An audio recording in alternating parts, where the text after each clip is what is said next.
কিন্তু কিভাবে? তোমার শরীরের ভেতরে ঢুকে।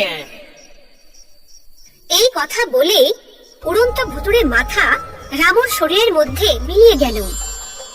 তারপর রামু নিজের গিন্নিমার বাড়ির দিকে যেতে লাগলো। সে ঘরে গিয়ে সোজা শুয়ে পড়ল। সকাল হয়ে যাওয়ার পরেও রামুকে উঠতে না দেখে তার গিন্নিমা ওখানে গেল আর বলল, ওহো, খুব তো আরাম করা হচ্ছে দেখছি, আমার জিনিসপত্রগুলো কই? এই শুনে রামু ঘুম থেকে উঠে পড়ল, কিন্তু রামুর চোখ দুটো লাল দেখে গিন্নিমা ভয় পেয়ে গেল আর বলল, আরে তোর এই চোখ দুটো এত লাল হয়ে আছে কেন? নিশ্চয় তোর কাজ না করার এটা কোনো নতুন বাহানা। তুই আমার ঘুম নষ্ট করে ভালো করলি না শাকচুন্নি। আমি তোকে ছাড়বো না। কি আরামেই না ঘুমাচ্ছিলাম আমি, আর তুই তোর ভয়ঙ্কর আওয়াজে ডেকে আমাকে জাগিয়ে দিলি। আরে রে, আজকাল খুব তর্ক করছিস দেখছি, দাঁড়া তোকে মজা দেখাচ্ছি। এই বলে সে রামুকে মারার জন্য একটা লাঠি নিয়ে আসলো।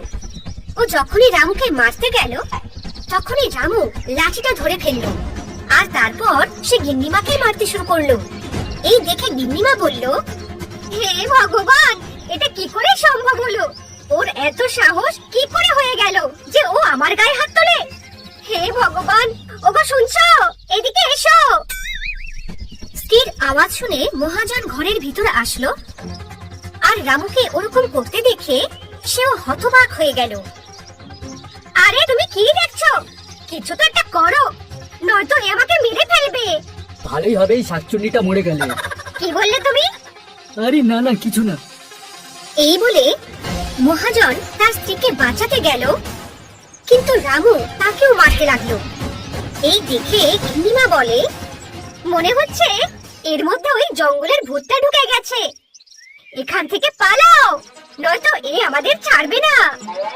এই বলে দুজনেই ঘর থেকে বাইরে চলে যায়, আর বাইরে গিয়ে সবাইকে রামুর ভিতরে থাকা উড়ন্ত ভুতুড়ে মাথার আত্মার কথা বলে।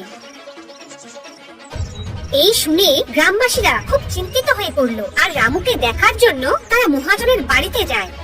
রামুর লাল লাল চোখ দেখে সবাই ভয় পেয়ে যায়। তখনই রামু বলে, তোমাদের সবার ভয় পাওয়ার কোনো দরকার নেই। আমি তো এই শাকচুন্নিকে মারার জন্য এখানে এসেছি। এর জন্য রামু সব সময় দুঃখী থাকে।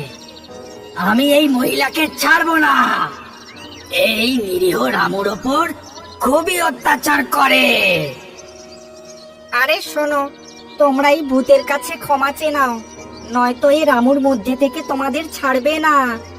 ভূত মশাই, আমি তোমার কাছে ক্ষমা চাইছি, দয়া করে রামুর শরীরের ভিতর থেকে বেরিয়ে যাও। আমি আর কখনো রামুকে বিরক্ত করব না। যদি আমার বেরিয়ে যাওয়ার পরও তুই একে বিরক্ত করিস, তাহলে দেখে নিস। না না, আমি একে কখনো মারবো না, এটা আমি প্রতিজ্ঞা করলাম। গিন্নিমা এই কথা দেওয়ায় ভূত রামুর শরীর ছেড়ে বাইরে বেরিয়ে আসলো আর বলল, আমি এইবারের মতন তোকে ছেড়ে দিলাম, কিন্তু তুই যদি কখনো এই নিরীহ রামুকে বিরক্ত করার চেষ্টাও করিস, তাহলে আমি এখানে আবার ফিরে আসব। এই বলে উড়ন্ত ভুতুড়ে মাথা ওখান থেকে চলে যায়।